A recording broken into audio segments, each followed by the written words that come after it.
The forecast was wrong. Not slightly off. Not within the normal margin of model error. The heat dome that every major forecasting system said would be weakening right now is instead amplifying. It reorganized. It absorbed its own predicted collapse and came out stronger on the other side. By Wednesday, it will be sitting over Colorado, threatening a temperature record that has outlasted 2 world wars, the space race, and every summer since 1915. The same system is simultaneously still generating the fire weather conditions that produced the second largest wildfire in American history. One ridge. Doing 2 catastrophic things at once, and according to the timing, this should not even be the most dangerous part of the year. If a heat dome that refused to die and is now breaking century-old records while priming the worst fire weather conditions in modern American history already has you hooked. Hit like and subscribe to the Sky Lab, because this story has barely introduced itself. The ridge is still moving, the fire weather window is still open, and the gap between what the official forecast discussions are saying and what this atmosphere is actually doing. Somebody needs to be tracking that in real time. That is what we do here. You will want to be watching when the next phase lands. Now, let's get into it. Part 1. The forecast that shouldn't exist. Something is wrong with the atmosphere, and the people who watch it for a living are not hiding the fact that they are worried. Not in the dramatic end-of-the-world way that gets clicks and then evaporates. Not in the vague, hedge-everything way that meteorologists sometimes retreat to when they're not sure. The worry coming out of National Weather Service offices across the country right now is the specific, technical, quietly urgent kind. The kind where forecasters start choosing their words more carefully than usual. The kind where the language in official forecast discussions starts shifting in ways that only become obvious when you read enough of them to know what normal sounds like. And right now, nothing about what they are writing sounds normal. Here is where we need to start. The May 2026 heat dome, the one that has already been baking the American Southwest and Southeast for the better part of 2 weeks, was supposed to be winding down. That is not an opinion. That is what the models were saying. That is what the atmospheric setup suggested. A heat dome builds, it peaks. The ridge of high pressure that holds it in place eventually weakens. The pattern breaks down and the heat dissipates. That is the life cycle. That is how these things work. Except this one didn't. Instead of collapsing, the western ridge of this heat dome did something that genuinely surprised the people watching it. It intensified. It grew. And then it started moving.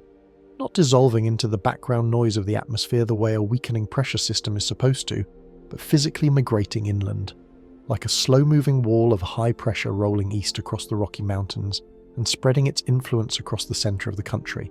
And by Wednesday of this week, that ridge is forecast to be parked directly over Colorado, sitting on top of the Front Range and the plains, with enough force to push Denver into a temperature range, 89 to 91 degrees Fahrenheit, that overlaps with a daily record that has stood since 1915. 1915. Let that number sit with you for a moment. That is not a record from the 1980s when modern climate change was already well underway. That is not from the 1950s or even the 1930s Dust Bowl era, though we will get to what that parallel does and does not tell us. 1915 is pre-World War I. It is pre-commercial radio. It is before the Model T Ford was widely available to ordinary Americans. The person who stood outside in Denver on the day that record was set was probably wearing a hat and a waistcoat and had never heard of an airplane outside of a newspaper headline, and nobody alive today was there. Nobody alive today remembers that day. That record has survived 11 decades of American summers, through heat waves and droughts, and every variety of atmospheric extreme the country has produced since, and it is now sitting directly in the path of a ridge that, by every forecast model currently running, refuses to die. That alone would be a remarkable story. A century-old temperature record under threat from a weather system that outlasted its own expected end date. But here is where the story gets bigger than a single temperature number. And here is the thing that is genuinely driving the concern in NWS forecast offices right now. The same ridge that is threatening Denver's century-old record is simultaneously doing something else. something that has nothing to do with temperature readings in urban areas and everything to do with open grassland and dry wind and the physics of combustion. The National Weather Service office in Bismarck, North Dakota, has issued language warning of several days of critical fire weather conditions across the northern plains. Several days. Not a single afternoon of elevated risk, not a brief window of concern.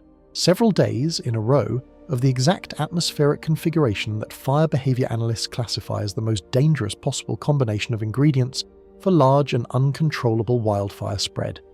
And if you know your fire history, that phrase, critical fire weather across the northern plains, should make something cold move through you.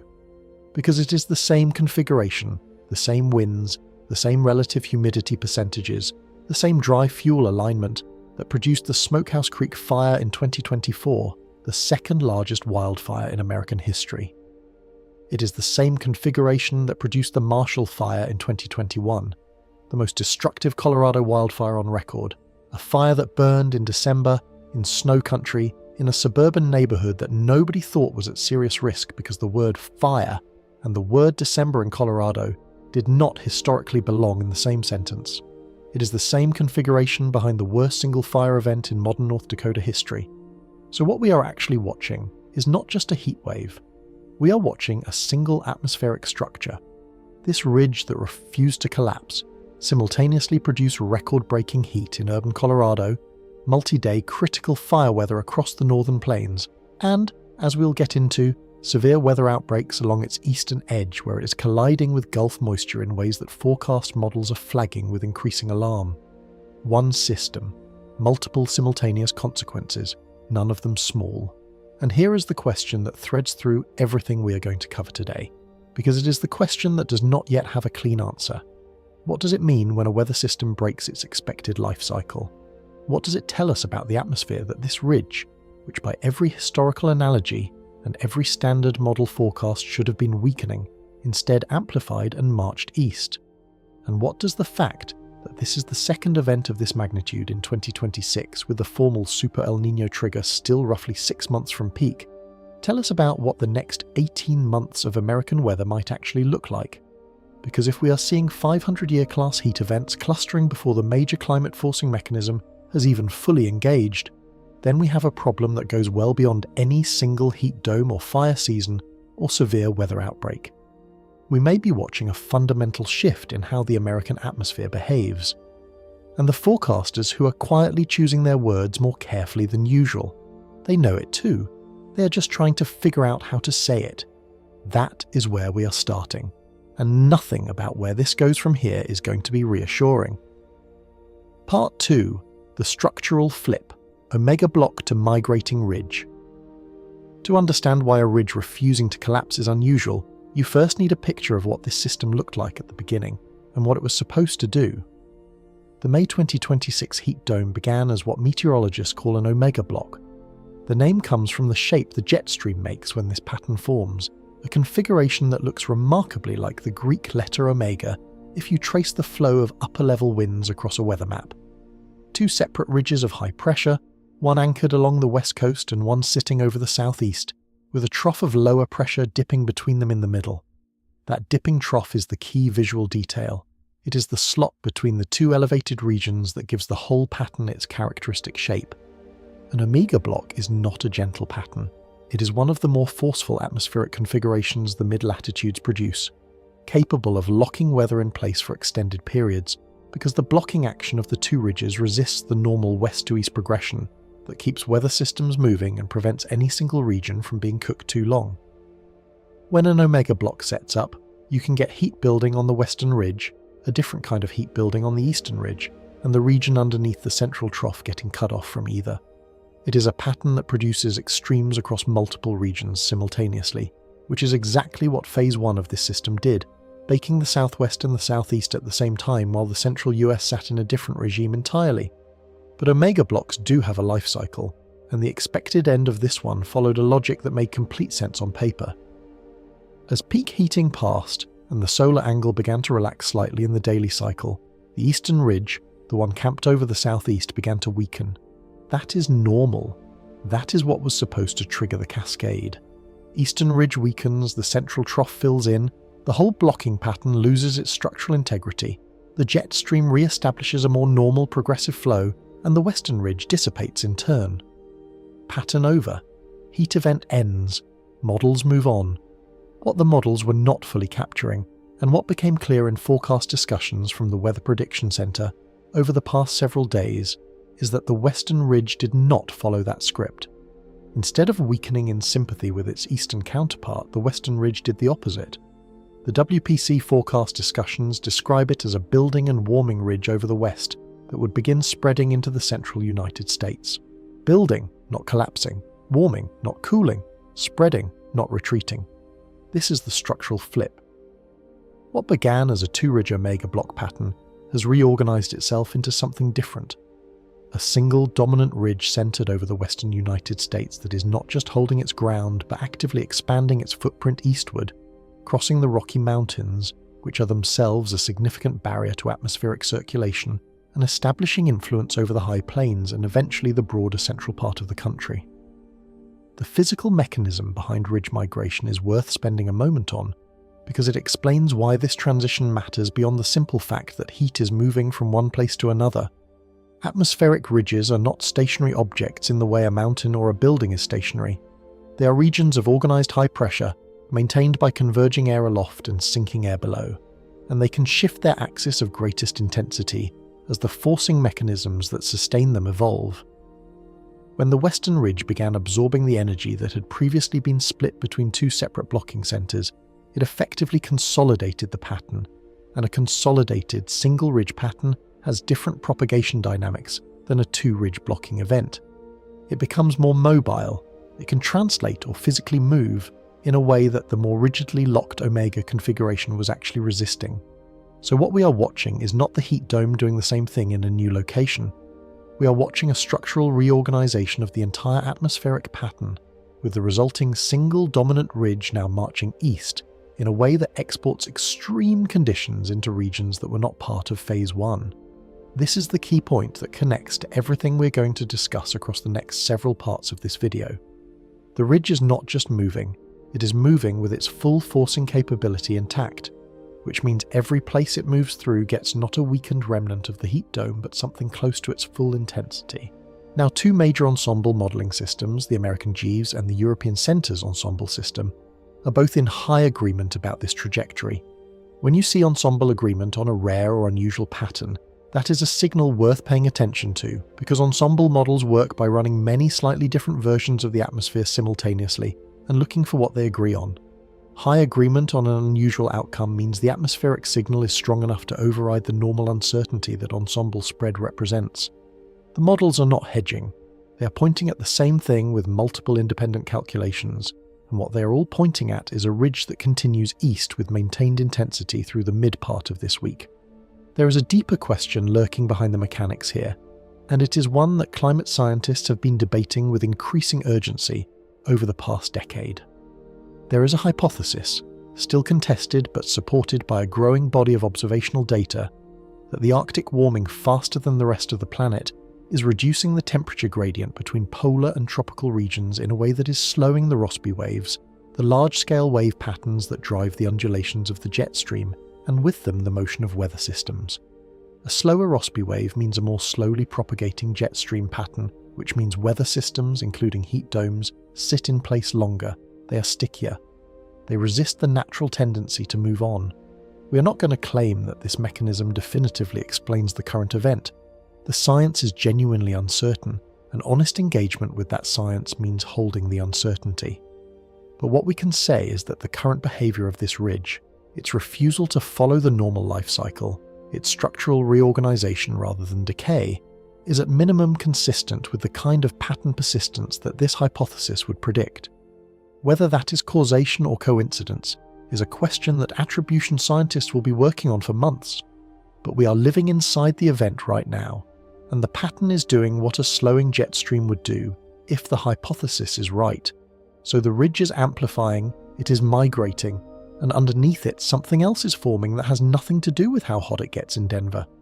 Something that the fire weather community has been watching build with the kind of focused, specific dread that comes from recognizing a setup you have seen before. That is where we are going next. Part 3. The amplification problem. Here is something that should not be happening according to standard atmospheric behaviour, and here is why the people who track these things for a living are paying very close attention to it. When a ridge of high pressure reaches its peak intensity, it is supposed to stop growing. The atmospheric dynamics that build a ridge, the convergence of air aloft, the sinking of that air as it warms, the suppression of cloud formation that allows maximum solar heating to reach the surface. Those dynamics are in balance at peak, and from peak the normal progression is weakening. The energy that built the system begins to disperse, the heights fall, the pattern relaxes towards something more neutral. That is the atmospheric expectation built into every standard forecast model, every textbook description of ridge life cycle, every historical analogue you can find. What the current data is showing is the opposite. The 500 millibar geopotential heights, the standard meteorological measure of how high the atmosphere is when you get to the 500 millibar pressure level, a direct proxy for how intense a ridge of high pressure is, have not been falling in the core of this system. They have been rising. The numbers being observed and forecast represent a system that is not at its peak and beginning to decay. They represent a system that has already passed what most models anticipated as its peak and is continuing to intensify. To translate that into something concrete, the 500 millibar level in the core of a strong but normal heat dome sits around 580 decameters in the critical late spring period over the southwestern United States. Values pushing toward 588 decameters, which is what current forecasts are projecting for the ridge core as it translates east, represent intensity in the upper tier of what is physically possible for this time of year in this part of the world. It is not unprecedented. There are analogues in the historical record. But those analogues tend to cluster in the hottest part of the summer, in July and August, when the atmospheric baseline is already as warm as it gets. To see those heights in early May is unusual. To see them increasing in a ridge that was supposed to be collapsing is more than unusual. What drives the amplification? There are actually two reinforcing mechanisms operating here, and their combination is what makes the current setup particularly potent. The first is subsidence. When air sinks inside a ridge of high pressure, it compresses as it descends into regions of higher atmospheric pressure. Compressed air warms. That is basic thermodynamics, the same principle that makes a bicycle pump hot when you pump it hard. As air descends several kilometers through the atmosphere, the compressional warming can add many degrees to the air temperature before it even reaches the surface, and that warming adds energy to the system. More energy means higher geopotential heights. Higher heights mean a stronger ridge. A stronger ridge means more subsidence. You can see where this goes. It is a self-reinforcing loop that, once established, takes a significant external disruption to break. The second mechanism is solar amplification. A strong ridge suppresses cloud formation. No clouds means the full power of the May sun, which at this latitude is delivering close to its maximum annual solar energy dose, reaches the surface unobstructed. That surface heating further warms the lower atmosphere, which further increases the pressure gradient, which further reinforces the ridge. Clear sky plus strong sun plus already warm air plus subsidence warming equals a system that is, in a very real physical sense, feeding itself. This is not a metaphor. This is actual atmospheric energetics. And the reason it matters to the central question driving everything we are discussing today, the question of what it means when a system breaks its expected life cycle, is that an amplifying ridge is categorically different from a sustaining ridge. A sustaining ridge holds its current state. An amplifying ridge is accumulating energy. An energy that accumulates eventually goes somewhere. It does not simply dissipate quietly. When the pattern finally does break, that accumulated energy has to be redistributed, and the redistribution process is often violent. Now, there is a broader speculative question here that deserves honest acknowledgement, even if the answer is not yet clear.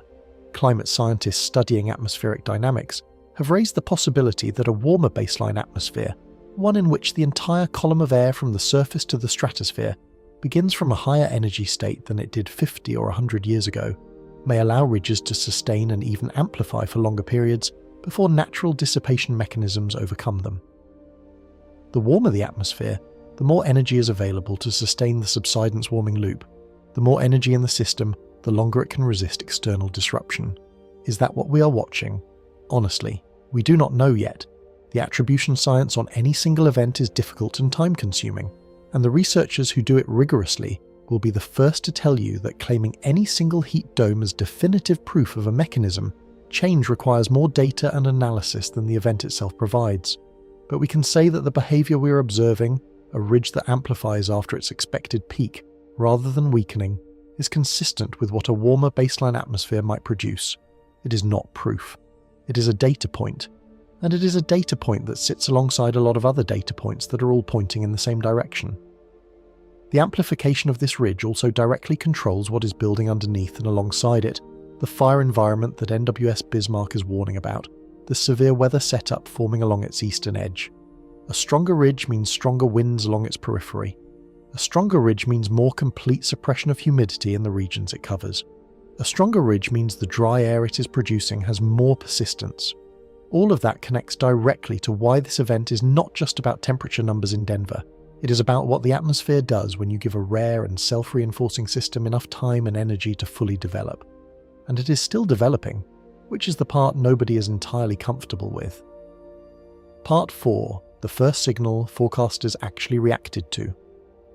There is something revealing in the way weather forecasters communicate risk, and if you pay close attention to it, it tells you something important about where the actual concern in this situation is centered.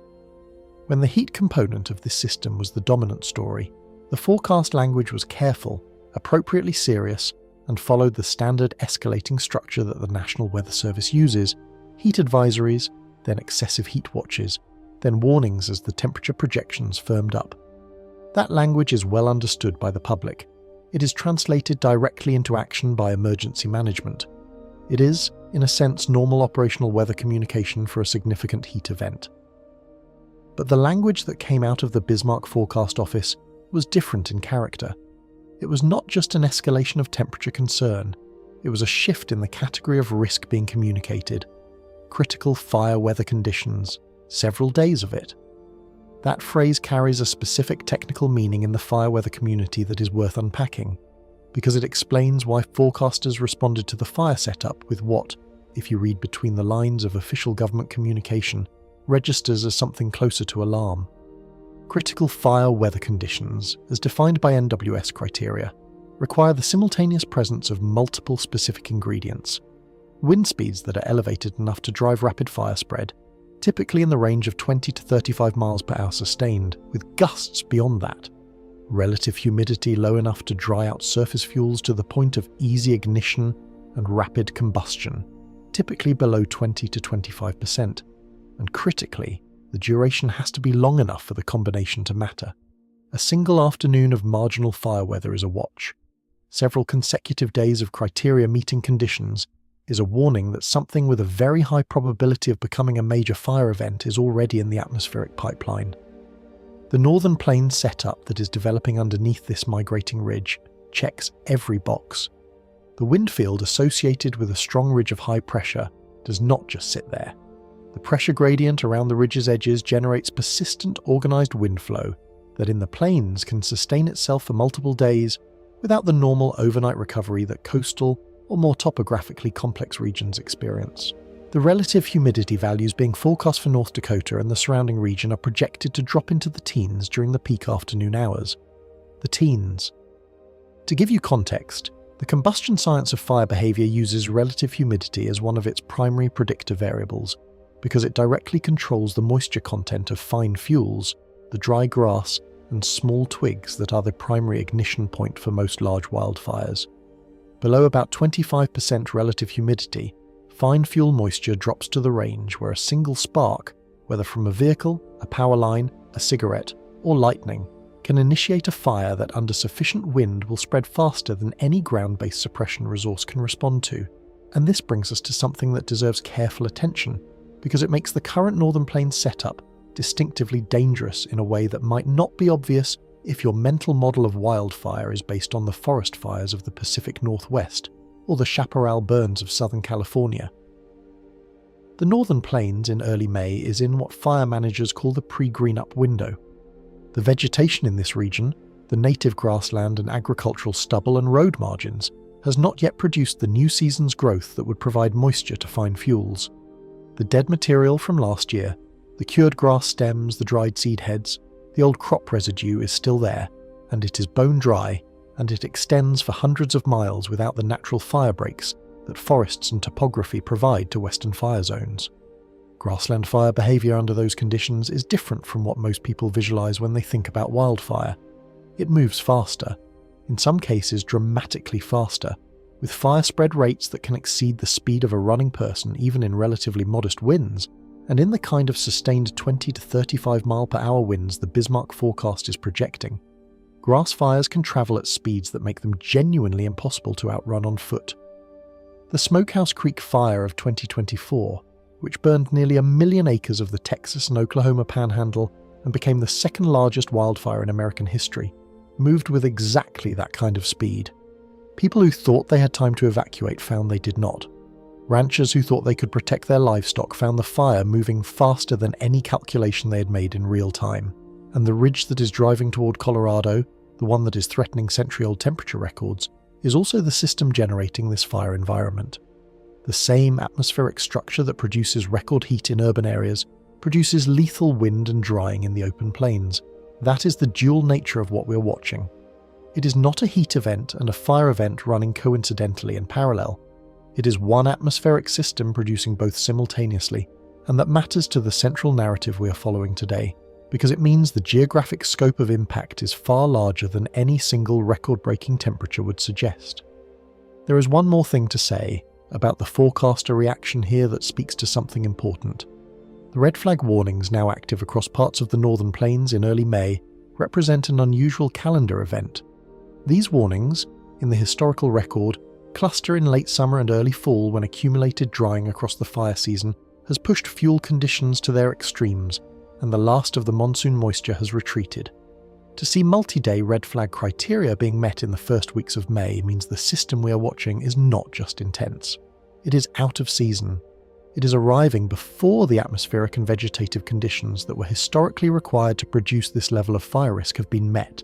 And if it is already meeting those criteria in early May, before green-up, before the real heat of summer, before the ENSO forcing we're going to get into later in this script has fully engaged, then we have to ask an uncomfortable question. What does July look like? What does August look like? If this is early May and we are already here, where exactly does the escalating curve of this summer's fire season end up? We will come back to that. First, we need to talk about what the forecasters themselves are not quite saying out loud, but what the language they are choosing makes unmistakably clear. Part 5. The quiet shift in language. The National Weather Service does not panic. That is not a criticism. It is an institutional feature, deliberately designed, that serves a critical function. When a government agency responsible for public safety communication starts using dramatic language, the public response to that language has to be calibrated. If the agency cried emergency every time something unusual happened, the word emergency would lose its weight. So the NWS operates on a conservative communication escalation, moving from watch to warning to emergency only when confidence and severity both cross specific thresholds.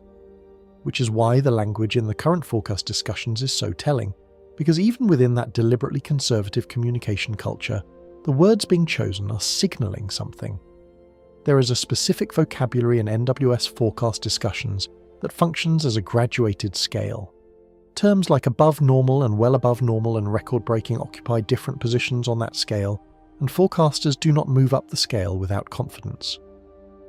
When a forecast discussion uses the phrase above normal, it is describing a departure from climatological average that is notable, but within a range the atmosphere produces fairly regularly.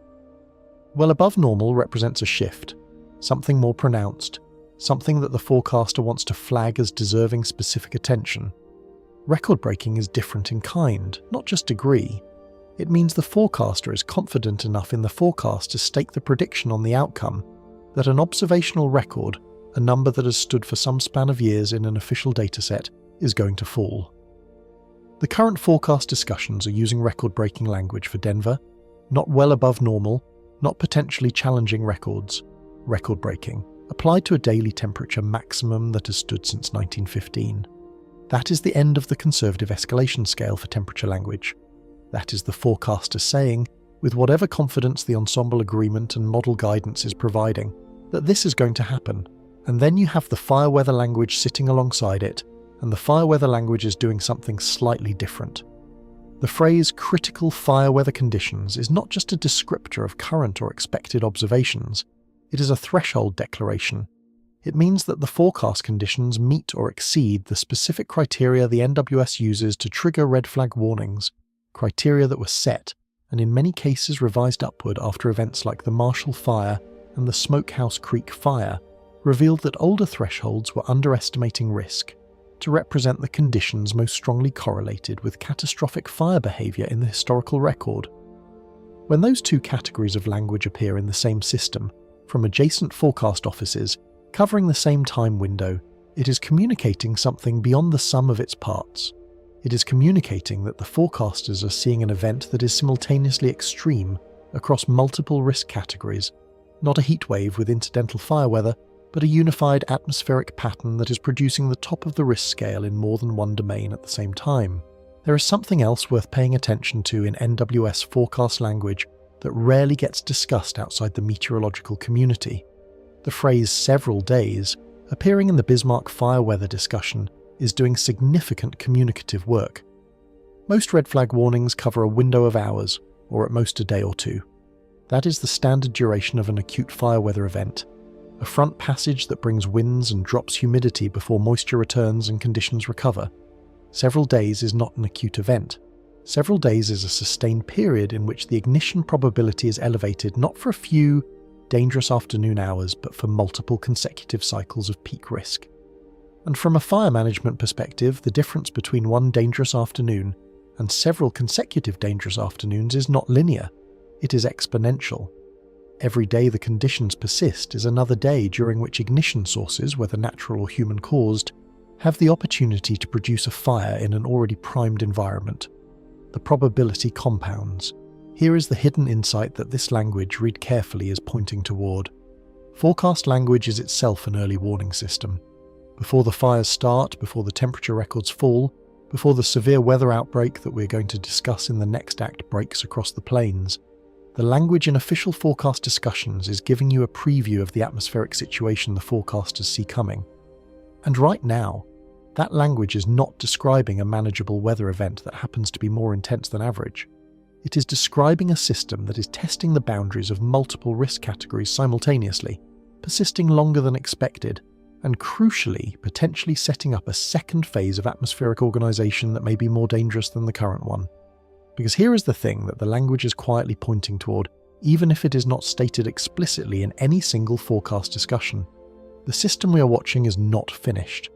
The ridge that amplified instead of collapsed, that migrated east instead of dissipating, that is now producing record heat and critical fire weather in the same week from the same atmospheric structure, may also be feeding the conditions for what comes next. And what comes next, along the eastern edge of this ridge where it meets the Gulf moisture streaming north from the Gulf of Mexico, is where the atmosphere is going to do something that looks like the exact opposite of a heat wave. What you are about to hear should concern you just as much as everything we have discussed so far. Part 6. The fire. Weather setup. The real threat layer. Let us be precise about what critical fire weather actually means at the practical level, because the gap between the technical definition and the public understanding of it is where a lot of the danger lives. Most people, when they hear about fire weather, think about dry conditions, and yes, dryness is part of it. But the ingredient that fire behaviour analysts consistently rank as the most dangerous, the one that separates a fire that can be contained from a fire that cannot, is wind. Not extreme wind, not the kind of wind that makes the news on its own. Sustained wind in the range of 20 to 35 miles per hour, combined with a low humidity, is the specific combination that produces the spread rates capable of outrunning suppression resources. The wind is doing several things at once in that scenario. It is drying out unburned fuel ahead of the fire front, preconditioning it for ignition before the flame even arrives. It is feeding oxygen to the combustion zone at the base of the flame front, dramatically increasing the rate at which fuel is being consumed and energy is being released. It is carrying embers, sometimes called firebrands, ahead of the main front potentially by hundreds of yards or even miles, igniting spot fires in locations that have not yet been reached by the primary burn. And it is tilting the flame angle forward, which dramatically increases the rate of spread on level ground and multiplies it by factors of 10 or more on upslopes. The Northern Plains setup has all of this. The wind field associated with the migrating ridge, as it establishes over Colorado and the High Plains, will generate sustained southwesterly flow across the Dakotas and Nebraska and Kansas in the range that fire behavior charts would describe as extreme spread conditions.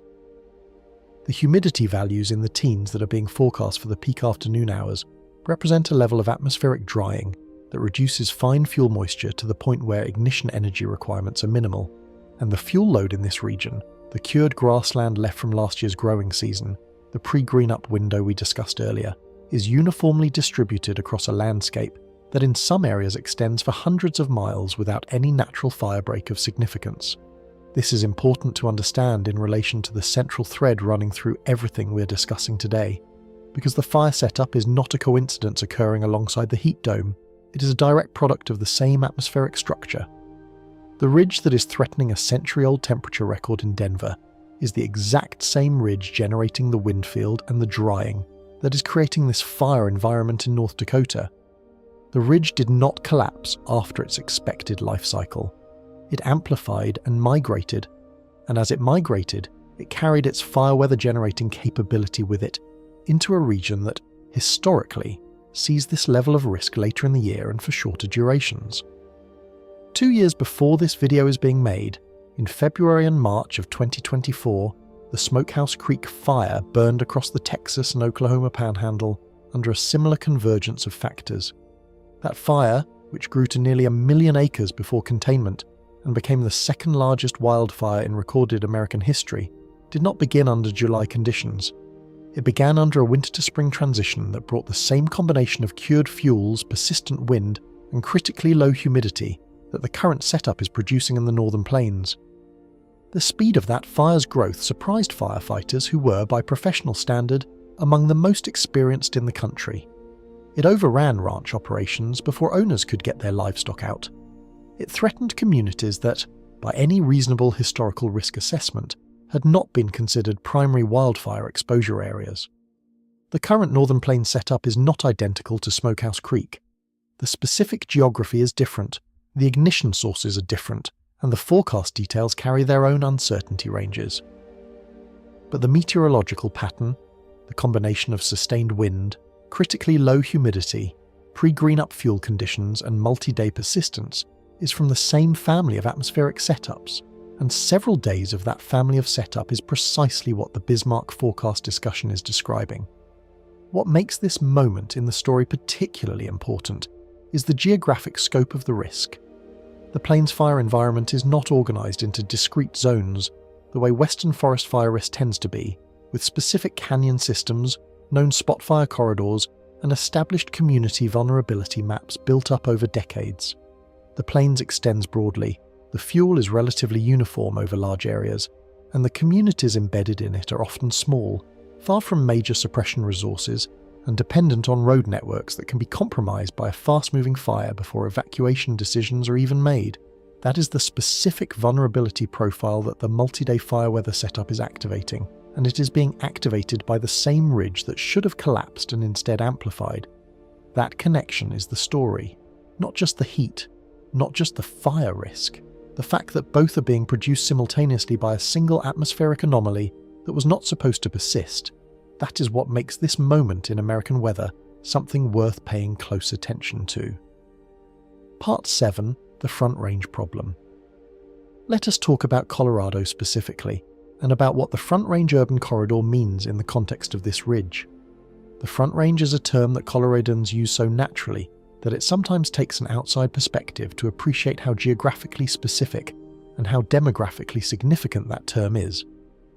It refers to the strip of population centers running along the eastern edge of the Rocky Mountains, including Denver, Boulder, Fort Collins, Colorado Springs, and the suburban communities that have grown dramatically around all of them over the past 30 years. Roughly 5 million people live in this corridor.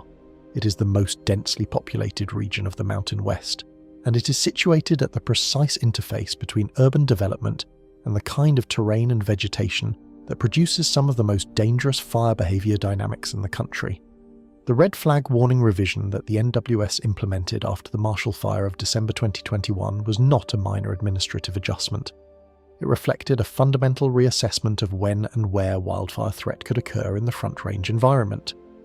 The Marshall Fire burned through a suburban neighborhood in Boulder County on December 30th, 2021, driven by downslope winds that exceeded 100 miles per hour in gusts and dropped the relative humidity to levels that made the cured grass between houses, the lawns and open spaces, and the vegetated buffers between subdivisions into a fuel bed capable of carrying a fast-moving fire through a neighborhood that any previous risk assessment would have classified as low exposure.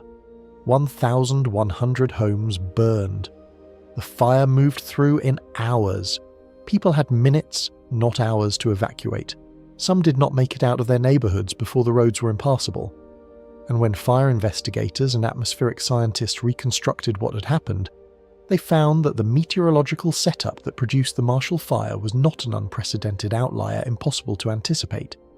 It was a meteorological type, a class of atmospheric configuration that occurred with some regularity in Front Range climatology, but one whose fire behaviour implications had been systematically underestimated because the reference period for risk assessment did not include events of that outcome severity. After Marshall, the NWS Colorado forecast offices revised their red flag warning criteria. The specific wind speed and humidity thresholds that trigger the warning were adjusted to capture events like the one that produced the fire while it was still developing rather than only in retrospect. Those revised thresholds are part of what is generating fire weather concern in the current setup, and the current setup, with the migrating ridge driving temperatures toward record highs and generating the wind and drying associated with the strong high plains pressure gradient, is meeting those revised thresholds. The urban wildland interface in Colorado Front Range communities is not a narrow fringe. It is a broad, deeply interpenetrating zone where residential development extends into canyons, along ridgetops, into the foothills, and across the open mesa land that sits between mountain communities and urban centres. Millions of people live in locations where, given the right meteorological conditions and an ignition source, a fire could be burning within a few hundred yards of residential structures within minutes of starting. That is not fear-mongering. That is the physical geography of where Colorado's population growth has gone over the past 3 decades. And the ridge that amplified instead of collapsed, the one now tracking east toward Colorado, is bringing with it the same elevated wind and drying combination that the revised red flag criteria were designed to catch. The temperature record it is threatening in Denver is, in some ways, the least of the Front Range concerns. A hot day is uncomfortable. A hot day with strong downslope winds and humidity in the teens and open country fire conditions in the suburban margins of a city of 3 million people is something with a very different consequence profile. All of which brings us back to the thread we are following throughout this video. The ridge that refused to die after its expected life cycle is not just breaking abstract atmospheric records. It is placing specific quantifiable risk on specific identified populations across a geographic range that stretches from the Colorado Front Range to the open grassland of the northern plains. That is the scope of what a single atmospheric anomaly, one system behaving differently than its expected life cycle predicted, is producing in real time. Part 8.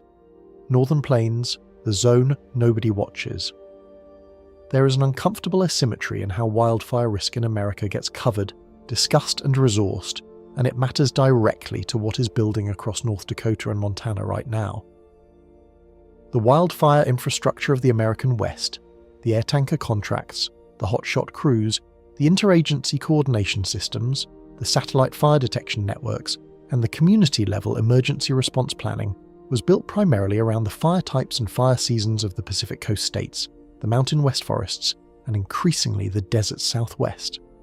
These are the regions where the largest and most photographically dramatic fires have historically occurred, where the communities displaced by fire have had the political voice and media access to drive resource allocation, and where decades of fire history have produced detailed fuel and terrain maps that support sophisticated predictive modelling. The Northern Plains is a different world in almost every relevant dimension. The fire behaviour that occurs there is grassland fire, which, as we have already discussed, moves faster and with less warning than forest fire under equivalent wind conditions. The suppression resources available are thinner. The interagency coordination infrastructure that exists in western states has weaker equivalents in the Dakotas and eastern Montana, and the communities at risk are often small agricultural towns and ranch operations spread across a landscape where fire moving at 30 miles per hour can travel from the horizon to your fence line in a matter of minutes. North Dakota has experienced its own major fire events in the recent historical record. The fires that burned across the western part of the state in dry years, driven by the same wind and drying combination that is building now, have caused catastrophic losses to the agricultural economy, destroyed hundreds of thousands of acres of rangeland that ranchers depend on for grazing, and in some cases resulted in losses of life and livestock that never received national coverage because the media geography of wildfire tends to follow the geography of media markets. The several days of critical fire weather that the Bismarck Forecast Office is warning about represents a duration that exponentially increases the probability of a significant ignition event in this region. Every day adds another cycle of peak risk, another set of afternoon hours when the wind is up and the humidity is down, and any ignition source becomes a potential origin point for a fast-spreading fire. Every day also adds the fatigue factor for fire managers who are already stretched thin before the event has even fully developed. And here is the specific thing about the current setup that should be flagged clearly in relation to the central narrative we are following. The Northern Plains is not in this situation because of a separate weather system, a different atmospheric anomaly, a coincidental drying trend. It is in this situation because the ridge that was supposed to collapse after Phase 1 of the May 2026 heat dome instead amplified and migrated east. The same structure that is threatening a Denver temperature record from 1915 is generating the multi-day wind and drying that is now activating a high-consequence fire weather environment across a region that receives a fraction of the preparedness resources directed at higher-profile fire zones. That asymmetry between the geographic scope of the risk and the resource and attention distribution is itself a story. But it is downstream of the atmospheric story which is the one we need to stay focused on, because the atmosphere is not done yet, not by a long way. Part 9. The multi-day factor, why duration matters more than peak. Almost everything about the public communication of extreme weather events focuses on peak values, the record high temperature, the wind gust that exceeded the previous record, the rainfall total that set a new mark for an hour or a day. Peak values are concrete. They are measurable. They fit in a headline. They are easy to communicate and easy to understand. But there is a growing body of evidence from fire science, heat health research, and atmospheric dynamics that suggests duration is, in many contexts, a more important variable than peak intensity. And the current event is a perfect case study and why. Consider fire risk first. A single afternoon with winds of 30 miles per hour and relative humidity of 15% is dangerous. Under those conditions, a fire starting at noon has several hours of peak burning conditions before the evening decrease in wind and increase in humidity provides some natural moderation. Suppression resources can be staged, air support can be pre-positioned, evacuations can be initiated for the highest risk communities. The acute event, while dangerous, has a known temporal structure that response systems can work around. Now consider several consecutive days of the same conditions.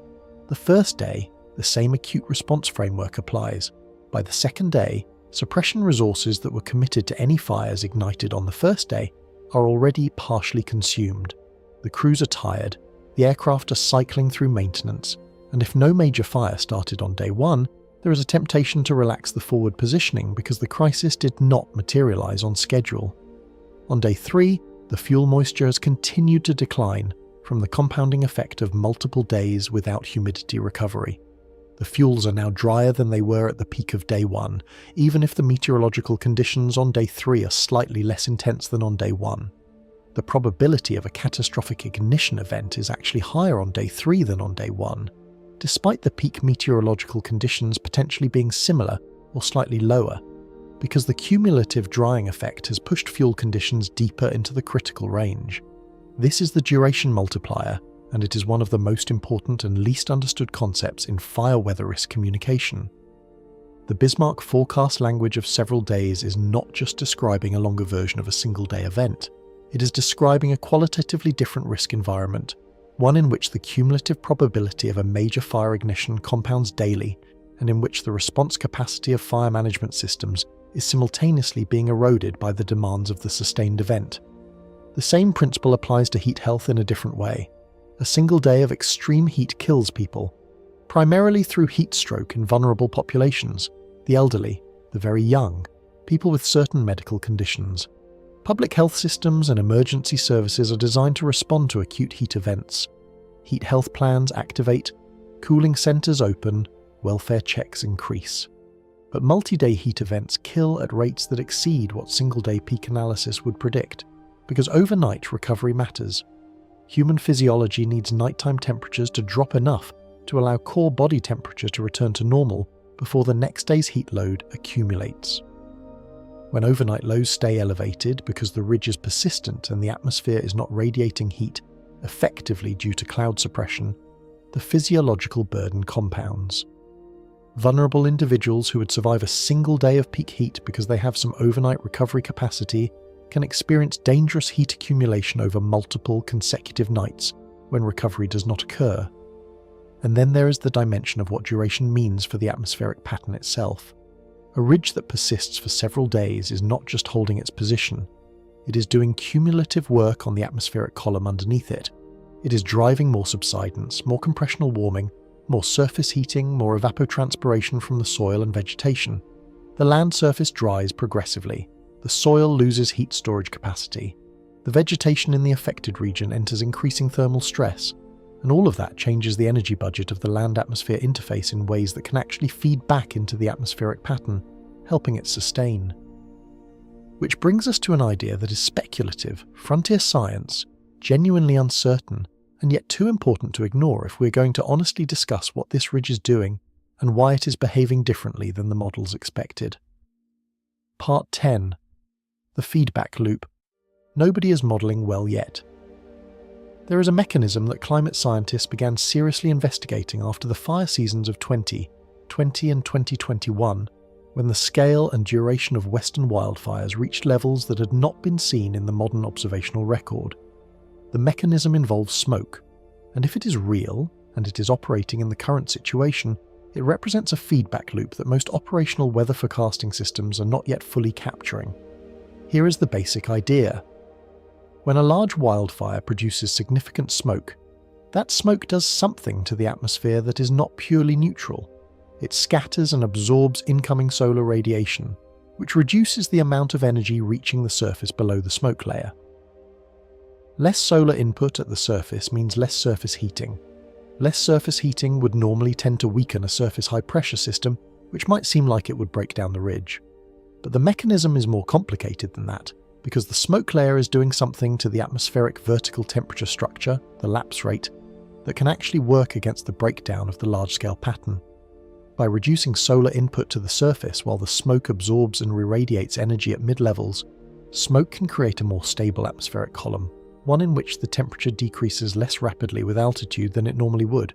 A more stable column resists convective overturning, which is one of the primary mechanisms by which heat domes break down, through the eruption of deep convective storms that mix cooler air downward and disrupt the subsidence pattern. If smoke is stabilizing the column and reducing the convective instability that would otherwise challenge the ridge, then a ridge-generating fires could, through that smoke, be extending its own lifespan. The research on this mechanism is real but early. Papers published after the 2020 fire season, analysing the atmospheric data from that historically unprecedented year, found evidence that smoke from major western fires was having measurable effects on surface temperature and boundary layer structure that operational weather models had not predicted. The effects were not small enough to dismiss. They were real signals in the observational record that pointed to a feedback operating on a scale that matters to regional atmospheric circulation. We do not know if this mechanism is operating in the current event. The fires that develop under the current fire weather setup have not yet started, and smoke feedbacks require substantial smoke loading, which means fires of significant size over a sustained period. But the setup that is building, the several days of critical fire weather across the northern plains and the elevated risk across the Colorado Front Range, represents a scenario in which substantial smoke production is a plausible near-term outcome. And if fires develop and smoke loading increases, the question of whether that smoke is doing something to the atmospheric column that the operational models are not capturing becomes operationally relevant. not just scientifically interesting. The broader point here, the one that connects back to the central question driving this entire video, is that the atmosphere is not a simple linear system, where cause produces predictable effect, and feedback loops are either well understood or safely ignorable. It is a complex non-linear system in which the behaviour of a ridge beyond its expected life cycle might be influenced by mechanisms that the forecast models were not designed to capture, and that those mechanisms might be making the current event more persistent, more self-sustaining, and more difficult to accurately forecast than the standard model guidance alone would suggest. That is not a reason to dismiss the model guidance. The ensemble agreement we discussed earlier, the high confidence in the ridge trajectory and intensity among both American and European models, is real and meaningful. But it is a reason to hold the model guidance with appropriate humility, especially at the outer edges of the forecast window where uncertainty grows and where the nonlinear feedbacks have the most time to accumulate. Because something is already forming on the eastern edge of this ridge that the linear model is beginning to resolve, and what it is resolving is not more heat. It is something the atmosphere does when pressure and moisture and instability meet along a sharp boundary, and it is the other face of the same system we have been tracking through this entire first half of the video. Part 11. The Eastern Flank Explosion. Every strong ridge has two faces. The face everyone watches is the one underneath it, where subsidence and compression and clear skies produce record heat. But the other face, the eastern edge of the ridge where it meets the atmospheric pattern on its downstream side, is where something fundamentally different is happening, and in the current setup, that something different has a name that the Storm Prediction Center takes very seriously. The eastern boundary of a strong high plains ridge is a zone where the dynamics converge in a way that is almost the atmospheric mirror image of what is happening under the ridge core. Under the ridge, air is sinking, stabilizing, warming, drying. Along the eastern edge and the trough that develops downstream of it, air is rising, destabilizing, cooling aloft, and encountering an enormous supply of low-level moisture streaming north from the Gulf of Mexico on the southerly flow ahead of the ridge. The Gulf of Mexico in May is warm enough to generate a moisture flux into the southern and central United States that is impressively large in an above-normal ridge pattern. The southerly wind that develops ahead of a strong western ridge acts like a pump, drawing Gulf moisture northward into the southern plains and eventually the upper Midwest, loading the lower atmosphere with the high moisture content that severe weather requires. And when that moisture-laden air mass meets the drying line, the dry line, that sharp boundary where dry continental air from the desert southwest meets the Gulf moisture advancing from the east, the atmospheric instability can build to extraordinary values in a matter of hours. Meteorologists measure that instability using a parameter called CAPE, convective available potential energy, which quantifies how much energy is available to a parcel of air if it gets lifted and begins to rise freely through the atmosphere. In normal severe weather setups, CAPE values of 2,000 to 3,000 joules per kilogram are considered significant and capable of supporting strong thunderstorms. In the current pattern, with the combination of strong surface heating under clear skies from the ridge influence, deep Gulf moisture loading, and the strong directional wind shear that develops along the ridge edge, the models are projecting CAPE values that put severe thunderstorm potential in the upper tier of what the southern plains typically sees. But here is the specifically concerning element that makes this not just a routine severe weather setup. The same ridge that is amplifying the fire weather risk and the heat is also organising the wind shear environment along its eastern edge in a way that supports rotating thunderstorms, supercells, the specific storm type most strongly associated with significant tornadoes, large hail, and damaging straight-line winds. The directional shear, the change in wind direction from the surface to the upper levels, associated with a strong western ridge in this configuration is favourable for storm rotation. The Storm Prediction Center forecasts for Oklahoma and Texas that are emerging as the ridge translates east are flagging this setup with language that, like the fire weather language from Bismarck, sits in the upper tier of their escalation structure. You are watching, from the same atmospheric anomaly that refused to follow its expected life cycle, two things happening simultaneously at opposite ends of the system. Under the ridge core, record heat and critical fire weather. Along the eastern flank, the ingredients for a potentially significant severe weather outbreak. One system, two faces, both driven by the amplification and migration of a ridge that should have been weakening. That simultaneity is not a coincidence. It is a structural feature of strong migrating ridges in the high plains environment, where the same pressure gradient that drives subsidence under the ridge core generates the southerly flow ahead of it that loads the atmosphere with Gulf moisture. The stronger the ridge, the stronger the moisture pump. The stronger the moisture pump, the more energy available for convective development along the eastern boundary. The ridge amplifying beyond its expected peak directly amplifies the severe weather potential along its downstream edge. They are coupled. Part 12. The energy transfer nobody talks about. There is a conversation happening in the meteorological community about this event that almost never makes it into public-facing weather coverage, partly because it requires a level of atmospheric dynamics background that is hard to establish in a short news segment, and partly because it requires acknowledging a degree of atmospheric complexity that does not fit neatly into the narrative structure most weather coverage follows. The conversation is about energy, specifically about how a heat dome stores atmospheric energy and then releases it. Under a heat dome, the atmosphere is doing work. The subsidence is compressing air and warming it. The suppression of clouds is allowing solar radiation to heat the surface at maximum efficiency. The persistent blocking of the normal west to east weather progression is preventing the kind of energy dispersal that keeps any single region from accumulating too much thermal energy over an extended period. All of that energy has to go somewhere. It cannot simply disappear when the ridge eventually weakens. What actually happens is that the accumulated energy gets redistributed along the boundaries of the system. The sharp gradients that develop between the extremely warm, dry air mass under the ridge and the much more unstable moist air mass along the ridge's eastern edge become the conduit through which that stored energy is released. When the ridge eventually begins to weaken, or as its eastern edge encounters the Gulf air mass, the atmospheric instability that has been building, the enormous Cape values, the moisture-loaded lower atmosphere, the organised wind shear, does not politely wait for conditions to become merely favourable. It erupts. The analogy that works here is a pressure vessel. A heat dome is a pressure vessel of atmospheric energy. As long as the rigid high-pressure cap holds, the energy accumulates. When the cap weakens, or when the boundary between the cap and the unstable air mass along its edge becomes dynamically active, the pressure release can be fast, energetic, and large in scale.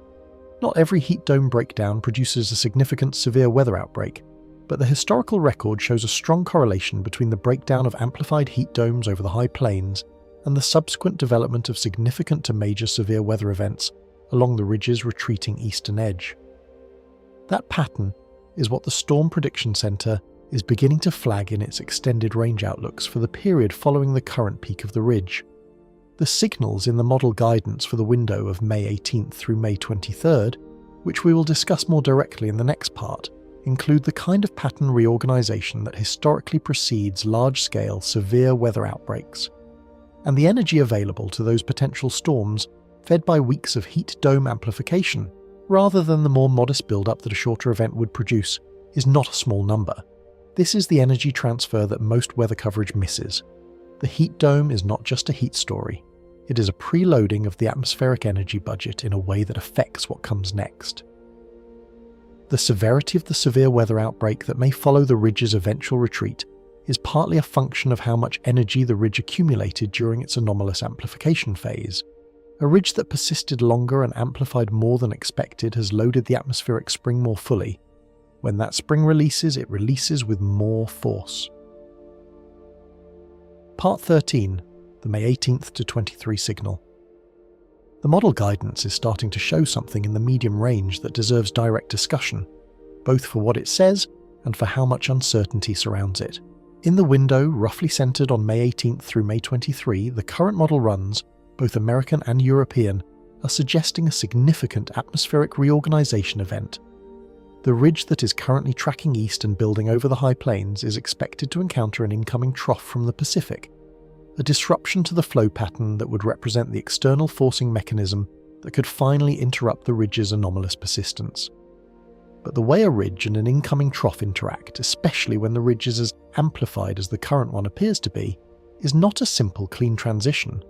When an energetic trough encounters a strongly amplified ridge, one of the possible outcomes is that the trough does not simply push the ridge east and replace it.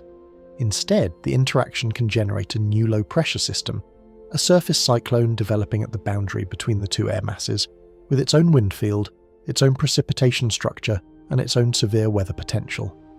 The characteristics of that potential surface cyclone, specifically its strength, its track, and the degree to which it can access the enormous moisture supply and instability that has been building ahead of the ridge, determine whether the May 18th to 23rd window becomes a routine weather transition or something significantly more active. The model guidance is not yet in the kind of agreement that would support high-confidence statements about specific severe weather outcomes at that range. The exact timing of the trough arrival, the precise position of the developing surface low, and the interaction of the moisture field with the storm track are all carrying meaningful uncertainty at 10 days. That uncertainty is honest and appropriate, and anyone claiming specific confident outcomes for that window right now is overstating what the models actually support. But the ensemble guidance is in agreement on the broad strokes. Something significant is going to happen in the May 18th to 23rd window. The pattern is going to reorganize, and the reorganization is going to happen in an atmosphere that, because of the anomalous ridge amplification we have been tracking, has been preloaded with more energy than a typical late spring pattern reorganization would encounter.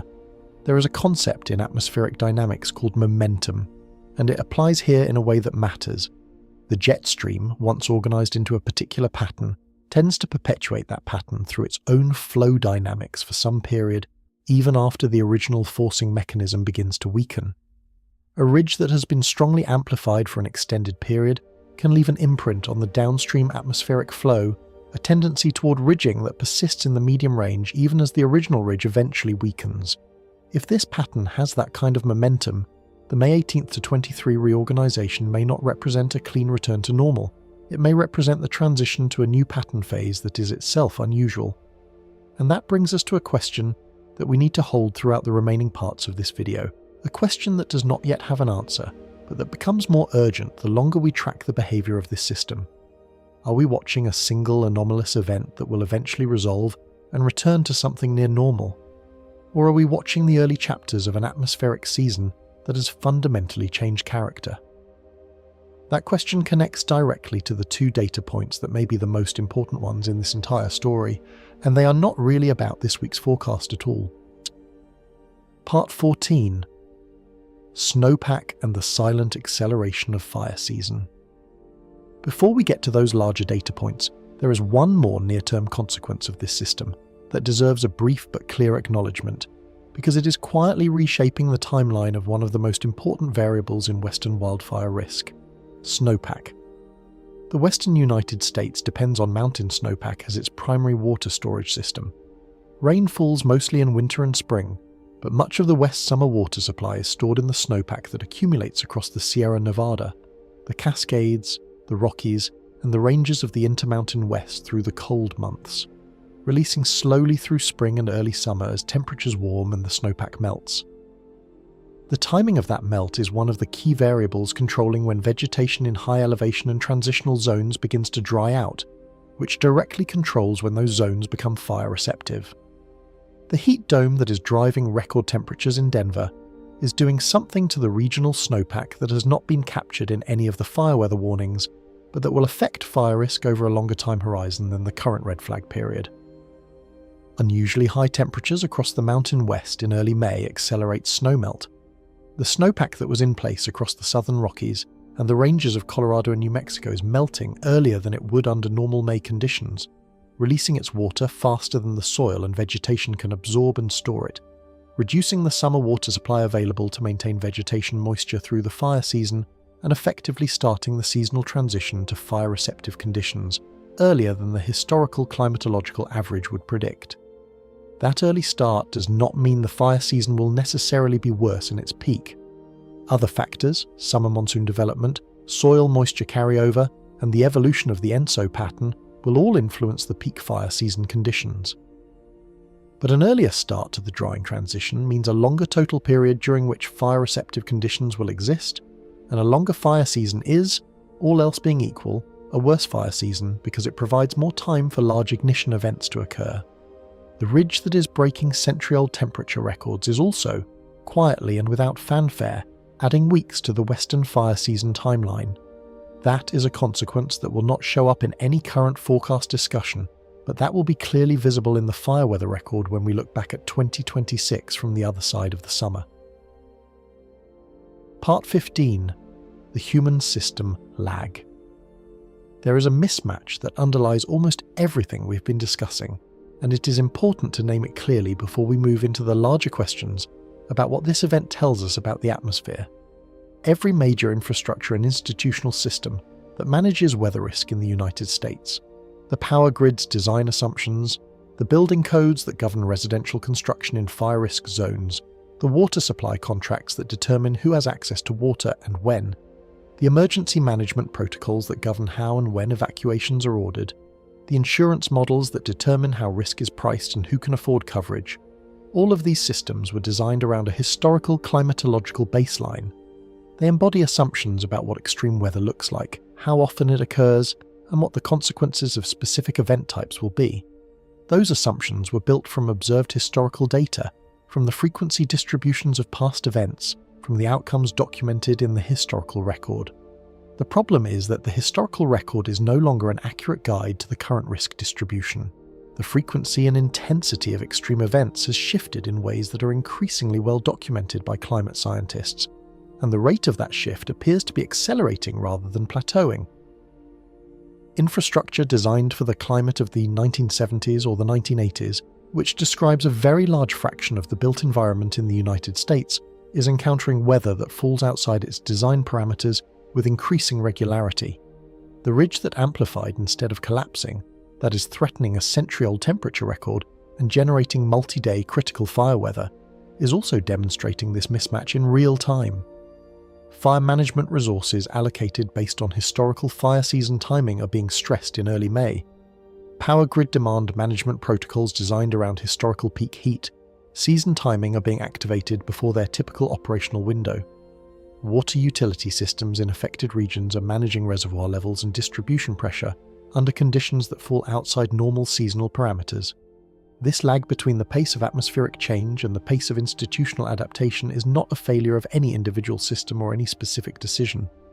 It is the predictable consequence of complex infrastructures that take decades to plan, finance, build and revise, encountering changes in the atmospheric environment that are occurring over years to a decade. The atmosphere is moving faster than institutions can follow, and the gap between where the atmosphere is and where our institutions assume it to be is exactly where the most dangerous weather consequences accumulate. Part 16. The 1936. Parallel, but not the same world. You cannot discuss a migrating heat dome threatening century-old temperature records across the central United States without someone eventually bringing up 1936, and there are real similarities between that historical event and the current one that deserve honest examination, alongside the real differences that make the comparison less straightforward than it might initially appear. The 1936 North American heat wave was one of the most catastrophic weather events in recorded American history. It occurred during the Dust Bowl era, in a summer that produced temperatures across the Great Plains and Midwest that broke records in multiple states that still stand today. The pattern that produced it involved a strongly amplified ridge system that migrated across the central part of the continent in a way that looks, on a historical weather map, like a family resemblance to the current setup.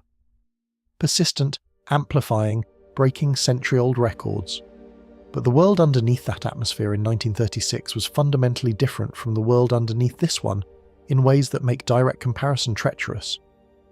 The soil moisture conditions across the plains in 1936 were catastrophically depleted from years of drought, and the damage done by dryland farming practices that had destroyed the natural grassland sod layer that held soil and moisture in place. The anthropogenic factors driving the Dust Bowl made the atmosphere's job of producing extreme heat much easier than it would be over intact grassland with normal soil moisture. Some climate historians argue that the land surface feedbacks in 1936 were doing as much work to amplify the heat as the atmospheric pattern itself. The soil moisture situation across the affected regions in 2026 is different, and in some places better than 1936, though not better than the modern historical average by any means, which raises a question that is genuinely scientifically uncertain. If the current atmospheric pattern is producing comparable record-breaking behaviour to 1936, without the land surface amplification that characterized that era? Does that mean the atmosphere itself is more energetic, more capable of sustaining and amplifying extreme patterns than it was 90 years ago? And if so, what does that tell us about what is possible in the coming months and years? We genuinely do not know yet, but the question matters. Part 17. 2 500-year events in 6 weeks. Here is a number that should stop you. 2 separate events that climate scientists classify as 500-year class heat events have occurred in the United States in 2026, and we are still in the first half of the calendar year. The first was the March 2026 heat dome that drove temperatures across the southern tier of the country to levels that put March records in multiple states in serious jeopardy and generated its own set of fire weather concerns before eventually resolving. The second is the current event, the May system that amplified instead of collapsing and is now threatening a Denver record from 1915 while activating multi-day critical fire weather across the northern plains. The phrase 500-year event requires careful unpacking because it is routinely misunderstood, and its misunderstanding leads to 2 opposite errors. The misunderstanding is that a 500-year event means an event that occurs once every 500 years, implying that after one occurs you are safe from another for roughly half a millennium. That is not what the term means. A 500-year event means an event with an annual probability of occurrence of about 0.2%.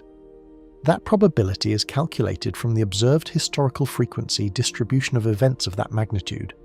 In any given year, there is a 1 in 500 chance of such an event occurring. Crucially, that probability applies independently in each year. 2 500-year events occurring in the same year is statistically unlikely, but not physically impossible, and the probability of it happening twice in the same year by pure chance is very low. When you see 2 500-year class events in a single year, especially in the same country in the same broad meteorological context, pure statistical chance is an unlikely explanation. The more plausible explanations are either that the underlying probability distribution has changed, meaning that events of this magnitude now occur with higher frequency than the historical record would suggest because the climate has shifted, or that there is a common forcing mechanism driving both events, or both.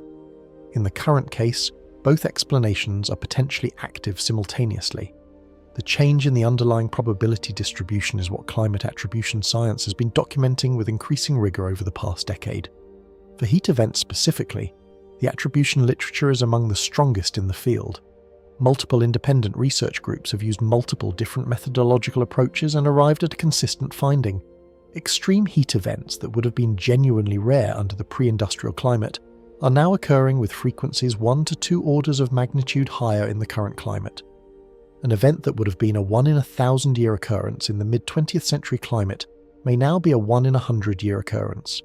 An event that was a 1 in 100-year occurrence may now be a 1 in a decade occurrence. The distribution has shifted, and the tails of the distribution, the extreme end where the 500-year class events live, have shifted with it. The second factor, a common forcing mechanism, connects directly to the larger climatic context of 2026 that we have been gesturing toward throughout this video, and that we need to now discuss directly. Because both the March event and the current May event are occurring in an atmospheric environment that is already being influenced by a developing climate pattern, one that has not yet reached its full forcing potential, but that is already strong enough to be pushing the atmospheric baseline toward conditions that favour extreme heat events. That pattern is what climatologists call El Nino, and the version that is developing in the equatorial Pacific right now is not the ordinary kind. Part 18. The ENSO problem. The timing is wrong. Let us establish what Super El Nino means in terms of physical climate forcing, and then explain why the timing of the current events is the most alarming part of the picture. Because the timing is not a minor detail. The timing is the entire story within the story, and once you see it clearly, the 2 500-year heat events that have already hit the United States in 2026 stop looking like bad luck and start looking like something considerably more structured and considerably more concerning. El Nino is the warm phase of a coupled ocean-atmosphere oscillation in the tropical Pacific. That phrase, coupled ocean-atmosphere oscillation, sounds technical, but the underlying concept is actually elegant in the way that the best geophysical concepts are. The tropical Pacific Ocean and the atmosphere above it are locked in a slow, multi-year dance. Under neutral conditions, the trade winds blow westward across the equatorial Pacific, pushing warm surface water toward Indonesia and Australia and allowing cooler water from depth to upwell along the South American coast. That is the baseline. That is what normal looks like. When something disrupts that balance, when the trade winds weaken for reasons that are themselves partly driven by earlier ocean temperature anomalies, the warm water that was being pushed west begins to slosh back east. The eastern and central equatorial Pacific warms, and that warming changes everything above it. When the sea surface temperatures in the central and eastern equatorial Pacific warm above the climatological average, the pattern of tropical convection, the deep thunderstorm systems that drive tropical weather and that are the primary engine of the global atmospheric circulation, shifts eastward. Thunderstorms that were clustered over the western Pacific and the maritime continent begin to fire over the central and eastern Pacific instead. That geographic shift in where the atmosphere is getting its most intense tropical heating sends waves of atmospheric disturbance propagating outward, specifically the kind of large-scale atmospheric waves called Rossby waves, moving into the higher latitude atmosphere in ways that systematically alter the jet stream patterns over North America, Europe, and Asia. The result of all that wave propagation is what climate scientists call teleconnections, statistical relationships between the intensity of El Nino warming in the tropical Pacific and specific weather pattern anomalies in regions thousands of miles away. A strong El Nino tends to drive a particular jet stream configuration over North America that produces wetter and cooler than normal conditions in the southern tier and warmer and drier than normal conditions across much of the northern tier during winter. It tends to suppress Atlantic hurricane activity while enhancing eastern Pacific hurricane activity. It tends to drive drought across Australia and flooding across parts of South America. These teleconnections are among the most well-established, most skillfully forecast relationships in all of seasonal climate prediction. They are real. They are documented across multiple El Nino events in the observational record, and their magnitude scales with the intensity of the El Nino forcing in the tropical Pacific, which is where the term Super El Nino becomes important, and where you need to understand what we are actually talking about when we use it. Super El Nino is not an official meteorological classification. It is the informal term that climate scientists and science communicators have adopted for El Nino events in which the sea surface temperature anomalies in the critical monitoring region of the equatorial Pacific, the region called Nino 3.4, reach or exceed 2 degrees Celsius above the climatological average. 2 degrees above average in that specific region of ocean represents a forcing magnitude that drives some of the most extreme teleconnection responses in the entire historical record. It is the difference between an El Nino that reshuffles weather patterns and an El Nino that breaks them. The reference event for Super El Nino is still the 1997-98 event, which remains the strongest on record by several metrics, and which produced consequences that demonstrated, across multiple continents simultaneously, what a maximally forced El Nino teleconnection response actually looks like. Catastrophic flooding across parts of South America and East Africa, severe and prolonged drought across Australia and Southeast Asia, contributing to some of the worst forest fires Indonesia had ever experienced. Significant disruption to North American weather patterns, including above normal winter temperatures across much of the northern tier of the country, that at the time seemed remarkable, and that now, from the vantage point of 2026, look almost quaint by comparison. The Super El Nino that is now developing in the equatorial Pacific is not projected to reach its peak, forcing until approximately November to January of the 2026 to 2027 season. That is roughly 6 months from now, and that 6-month gap is the number that should be pulling at your attention because of everything else we know about the current atmospheric state.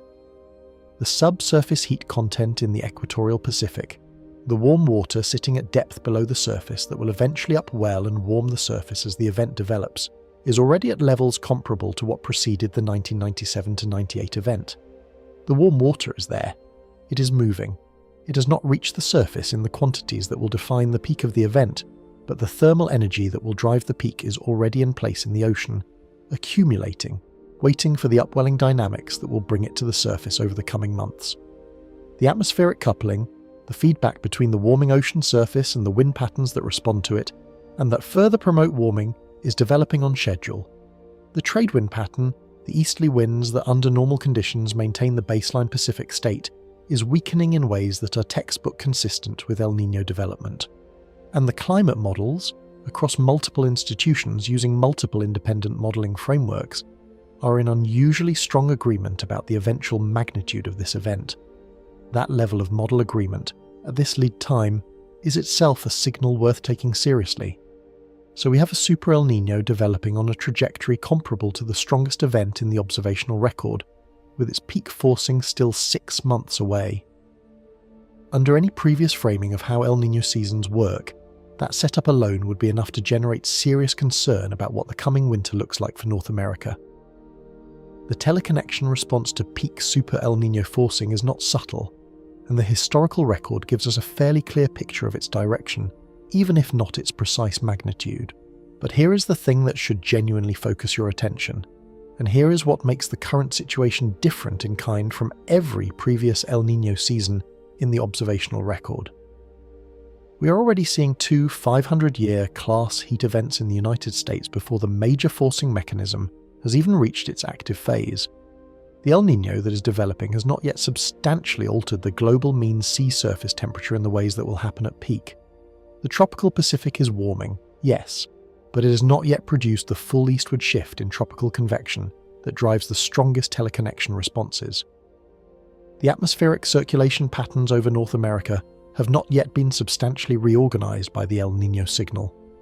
The full forcing is still months away, and yet here we are, in early May of 2026, with 2 500-year class heat events already in the books, and a third potentially developing from the amplified ridge that refused to follow its own forecast life cycle. This is the timing problem, and it is a problem of a specific and important kind. If the atmosphere is already producing events of this magnitude before the major forcing has engaged, what exactly is it going to produce when that forcing reaches its peak? If this is what early May looks like in the approach phase, before the El Nino signal has substantially reorganized the circulation, what does November look like? What does January of 2027 look like, when the El Nino is near peak and the teleconnection response to the tropical warming is at its strongest and most organized? The linear extrapolation of the current behavior produces an answer that is alarming enough that saying it out loud feels almost irresponsible. But the atmosphere does not care about what feels appropriate to say. Now, the honest caveat is important here and deserves to be stated clearly rather than buried. The atmosphere is not a linear system. Extrapolating linearly from current behavior to peak forcing behavior assumes that the relationship between forcing and response is proportional, which it is not. Complex systems have thresholds and nonlinearities and feedbacks that make simple linear projection unreliable at the outer range. The response to peak El Nino forcing will depend not just on the magnitude of the forcing, but on what state the atmosphere, the land surface, the soil moisture, the snowpack, the fuel conditions across the country are in by the time that forcing arrives. Those conditions are being shaped right now by this heat dome, by the fire weather it is generating, by the early snowmelt it is driving in the mountain west. The path to peak El Nino runs through what is happening this week, which is another reason why what is happening this week matters beyond its immediate consequences. What we can say with confidence, without extrapolation, and without linear assumptions is this. The base state atmosphere, the average background condition from which extreme weather events depart, has already shifted enough to be producing 500-year class events before the major periodic forcing has arrived. That fact alone has a specific and quantifiable implication. It means that the extreme events that occur when the major forcing does arrive will be departing from a higher baseline than they would have in any previous El Nino on record. A super El Nino sitting on top of an already elevated atmospheric baseline is not the same event as a super El Nino sitting on the mid-20th century atmosphere. It is not even close to the same event. The baseline shift does not simply add to the El Nino forcing in a straightforward arithmetic way. The interactions between a warmer, more energetic background atmospheric state and strong El Nino forcing are complex and not fully characterized by the existing literature, because we have never had a super El Nino develop on top of a baseline this elevated. We are in territory the observational record does not directly cover, but the direction of the effect is not ambiguous. A warmer baseline means more energy available for extreme events. More energy means larger departures from average when the forcing pushes the system toward its extremes. A super El Nino on a warmer baseline produces compound extremes that are larger and rarer than what either the baseline warming alone or the El Nino alone would produce. The interaction amplifies. The tail of the distribution gets pushed further out. Events that were genuinely rare become somewhat less rare, and events that were extremely rare become the new genuinely rare. The vocabulary of rarity itself shifts. That is what the next 18 months may represent. Not simply an El Nino season, in the familiar sense that climate scientists have been forecasting and tracking for decades. Something different in character. A forced experiment in what the atmosphere does when the strongest periodic climate forcing signal in the climate system, the signal that reorganizes weather patterns across entire hemispheres when it is operating at full strength, engages an atmospheric baseline that has already been pushed past the historical range of variability that we used to define what normal looked like. We are running an experiment with the global atmosphere that has no direct historical precedent, because the baseline has never been this elevated when a forcing of this potential magnitude arrived. We have never observed that experiment from inside it before. We're about to, and the heat dome that refused to die, the ridge marching east across the Rocky Mountains, the century-old records falling, the critical fire weather building across the northern plains before peak summer has even arrived. None of that is the main event. All of that is the prologue. The question is not whether we are ready for what is coming. The question is whether we even have the right framework to understand it when it arrives. Part 19. Conspiracies, Misreads, and Real Unknowns. Every time a major extreme weather event occurs, especially one that breaks records and generates the kind of public attention this one is beginning to attract, a parallel conversation starts running in corners of social media and certain online communities that frames the event not as the product of understood atmospheric physics, but as the product of deliberate human intervention. Weather modification. Cloud seeding programs run secretly at continental scale, electromagnetic manipulation of the jet stream, technologies that could redirect ridges of high pressure across the Rocky Mountains and park them over specific regions for specific durations to produce specific outcomes. You have seen these conversations. If you spend any time in weather-adjacent online spaces, you have almost certainly encountered them, and they follow a recognizable structure. An extreme event occurs. Someone notes that the event is unusual. Someone else notes that it is suspiciously unusual. A third person introduces a technology, real or imagined, that could theoretically produce some component of the observed effect. And from there, the conversation accelerates, gathering momentum from the genuine uncertainty that surrounds extreme weather forecasting, and from the very real fact that most people, through no fault of their own, do not have the atmospheric science background to evaluate the specific claims being made.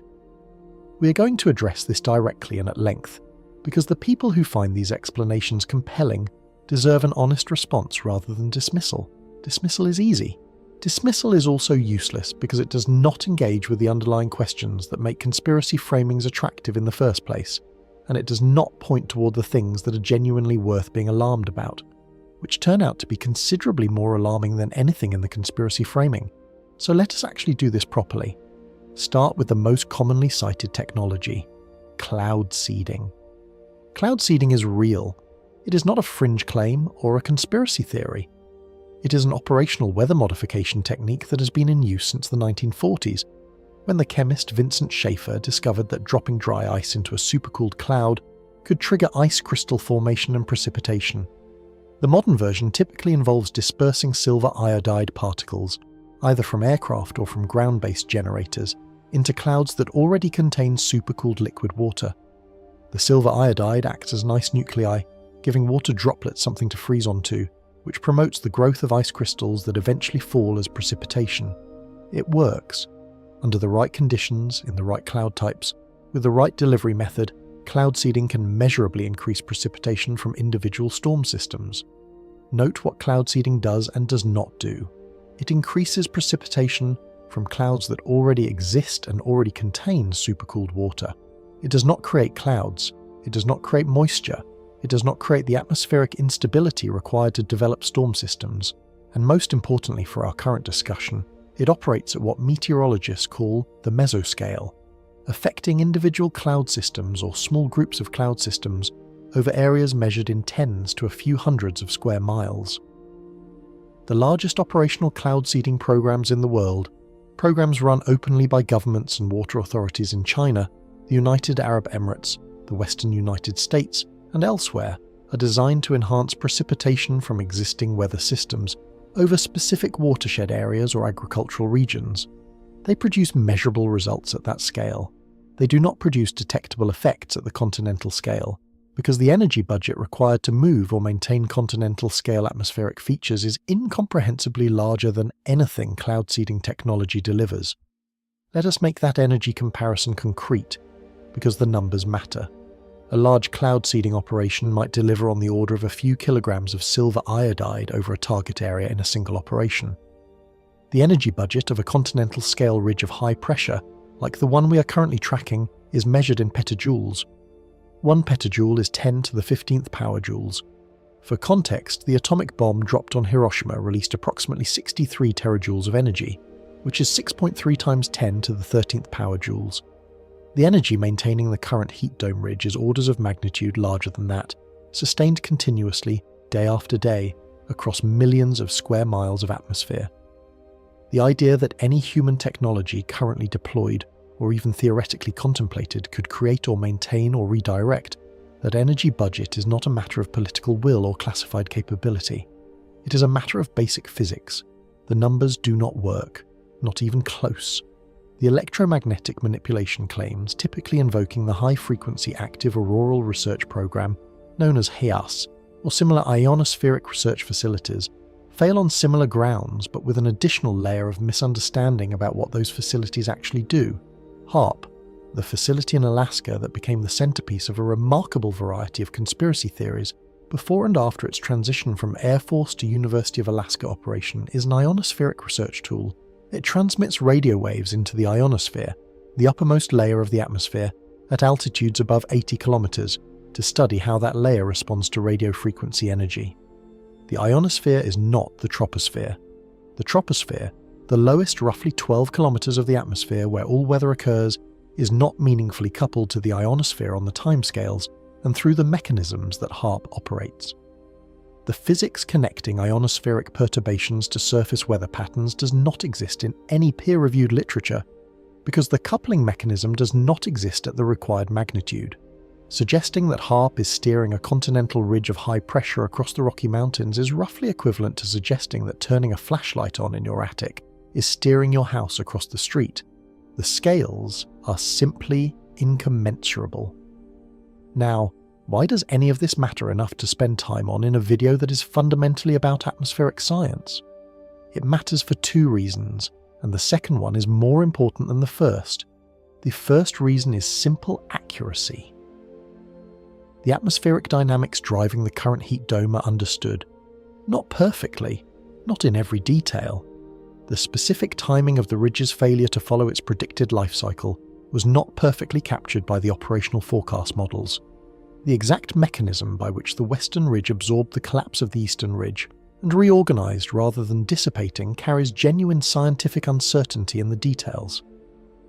But the broad physical framework, the omega block formation, the role of Rossby waves in sustaining and propagating the pattern, the subsidence mechanism that produces compressional warming under the ridge core, the energy budget that maintains the system, all of that is documented, understood, and traceable in the observational and model data without invoking any mechanism beyond the standard physics of a rotating, fluid atmosphere heated by the sun and influenced by the distribution of land and ocean surface temperatures.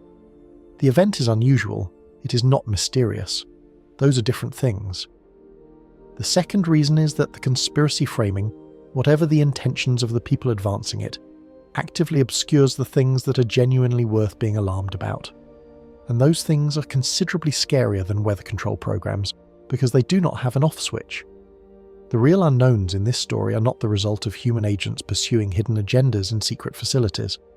They are the genuine scientific uncertainties sitting at the frontier of atmospheric research, the places where the current tools and data and theoretical frameworks are genuinely insufficient to answer the questions that the current atmospheric behavior is raising.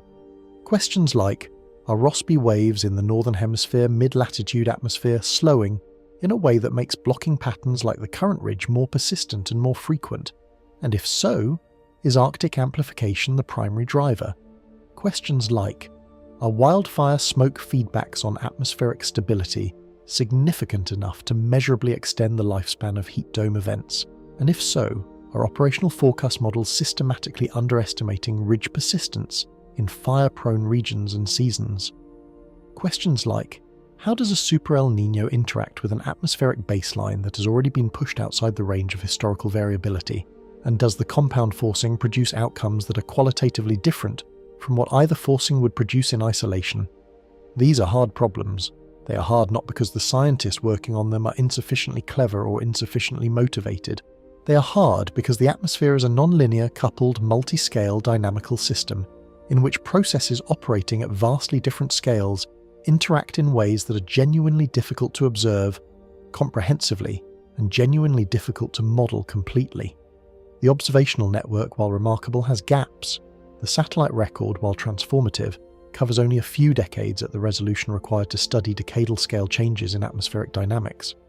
The models, while impressively capable, are parameterized in ways that encode assumptions about physical processes that may need revision as the climate shifts outside the historical range that the parameterizations were tuned against. These uncertainties are the real mystery of the current event, and here is why they are more alarming than any conspiracy theory about human weather control. A conspiracy theory implies an agent. An agent has motivations. Motivations can potentially be changed, constrained, exposed, or opposed. If someone were genuinely controlling the weather and causing harm, there would be, at least in principle, something to do about it beyond understanding it. The real unknowns in atmospheric science do not have that structure. They are not the product of anyone's decision. They are the emergent behavior of a physical system of extraordinary complexity that is responding to forcing conditions it has not experienced in the period of human civilization and possibly in the period of human existence on this planet. There is no agent to expose. There is no off switch. There is only the atmosphere doing what the physics requires it to do given the conditions we have created and the urgent, difficult, underfunded work of understanding it well enough to anticipate what it does next. That is the real horror story hidden inside the current event, if you want to use that framing. Not that someone is controlling the weather, but that nobody is. That the atmosphere is operating on its own physics, responding to its own forcing, and producing consequences that our forecast models did not fully anticipate, that our infrastructure was not designed for, and that our risk frameworks were not calibrated to handle. And that the people who understand this best, the atmospheric scientists, the NWS forecasters choosing their words carefully, the climate attribution researchers running their analyses, are working as hard as they can with the tools they have to stay ahead of a system that is moving faster than anyone is entirely comfortable with. The conspiracy framing is, in a strange way, more comforting than the truth. Because if a human agent is causing this, a human agent can stop it. The truth is that what is happening in the American atmosphere right now is the product of physics. Physics operating at a scale and in a regime that is new. Physics that is being documented in real time by instruments and satellites, and forecast discussions and observational records that are all pointing in the same direction. It is happening in plain sight, measured by instruments anyone can access, captured by satellites whose data is publicly available, documented in forecast discussions posted on government websites by meteorologists who are not hiding anything, who are in fact trying very hard to communicate exactly what they are seeing. The mystery is not concealed, it is just genuinely hard, and genuinely hard problems in a genuinely changing system with genuinely uncertain futures are somehow always less satisfying than a hidden villain. But the atmosphere does not care what satisfies us. It only cares about the physics. And right now, the physics is doing something that deserves our full, undistracted, clear-eyed attention. Part 20. The real fear. Close on the core question. Let us come back to where we started, because everything we have covered since the first minute of this video is pointing at the same thing, and it deserves to be stated clearly before we're done. A ridge of high pressure formed over the American West in early May of 2026 as the first phase of what was expected to be a significant but manageable heat event, an omega block that would build, peak and collapse on a roughly 10 to 14 day life cycle that models and forecasters understood and could communicate to the public. That ridge did not follow the script. It amplified instead of weakening, it consolidated instead of dissipating, and then it started moving east, crossing the Rocky Mountains, establishing itself over the high plains, threatening a Denver temperature record that has stood since 1915, generating multi-day critical fire weather conditions across the northern plains of the kind that have produced some of the most catastrophic wildfire events in recent American history, and simultaneously loading the atmosphere along its eastern edge with the instability and moisture that the Storm Prediction Center is beginning to flag for potentially significant severe weather outbreaks. That is a lot of consequence from one system breaking its expected life cycle. And none of it is coincidence. The record heat, the fire weather, the severe weather potential, they are all coupled. They are all products of the same amplified ridge. Understanding them as isolated events misses the story. The story is the ridge itself and what it means that the ridge behaved the way it did. It means that the atmospheric pattern we are living inside is capable of producing extreme outcomes across multiple risk categories simultaneously from a single system, not as a vanishingly rare statistical extreme, but as something that is now happening with a frequency that is beginning to challenge the statistical frameworks we use to define rare events. It means that a pattern we thought we understood, the heat dome life cycle, the expected arc of build-peak decay, is not as reliable a predictive framework as we assumed. When a system breaks its expected life cycle consistently, not as a one-time exception but as a pattern of behavior, the implication is that the framework needs to be revised. The atmosphere is not broken, it is operating by its own physics, faithfully and precisely. What is being revealed is that our models of those physics, calibrated on a historical atmosphere that no longer fully represents current conditions, are carrying systematic biases that cause them to underestimate persistence and amplification in heat dome events. It means that the two 500-year class events that have already occurred in 2026 are not a streak of bad luck that the law of averages will eventually smooth out. They are data points in a distribution that has shifted. The expected recurrence interval for events of this magnitude is shorter now than the historical record would suggest, because the atmospheric baseline on which those events sit has moved toward conditions that favour their production. What was a 500-year event in the mid-20th century climate is something more frequent now, and getting more frequent over time, and it means that all of this is happening before the super El Nino that is developing in the equatorial Pacific has reached its peak. We are watching the preloading phase. The atmosphere is accumulating energy, building patterns, establishing teleconnections, and producing extreme events at a rate that, in the historical record, would be associated with peak forcing. The peak is still 6 months away. The question of what happens when peak forcing arrives in an atmosphere that is already behaving this way is one that the climate scientists who understand it best are genuinely uncertain about, and that uncertainty is not reassuring. It is the appropriate epistemic response to a situation that is genuinely outside the range of direct historical experience. There is a final question that we need to sit with, because it is the one that threads through everything else, and that does not have an answer in any dataset or any forecast model running today. Is what we are watching a transition? Not just an unusual event, not just a bad season, not just a cluster of extremes that will eventually give way to more typical conditions, but a transition in the fundamental character of the American atmosphere, a shift in the regime that determines the baseline from which weather departures occur, and the frequency with which extreme events cluster at the dangerous end of the distribution. A regime transition in climate is not a single event that announces itself clearly. It is a gradual shift in statistical behavior that only becomes visible when you look at enough data over enough time to recognize that the distribution has moved. We may be living inside that transition right now. The ridge that refused to collapse may not be an anomaly. It may be an early and relatively well-documented example of a new normal. A normal in which ridges amplify longer, persist more stubbornly, migrate more forcefully, and produce compound extreme consequences more frequently than anything in the historical record would have led us to anticipate. If that is true, then the next 18 months are not going to be a temporary deviation from a stable pattern. They are going to be the period in which the new statistical behavior of the American atmosphere becomes undeniable to any honest observer. The Super El Nino will arrive. The atmospheric baseline will be there to meet it. The compound extremes that result from their interaction will fall on infrastructure designed for a different atmosphere, managed by institutions calibrated to a different baseline, and assessed by risk frameworks built on a historical record that is increasingly irrelevant. A ridge that was supposed to die instead marched east across the Rocky Mountains, and began breaking records that have stood for 111 years. That is the data point we started with.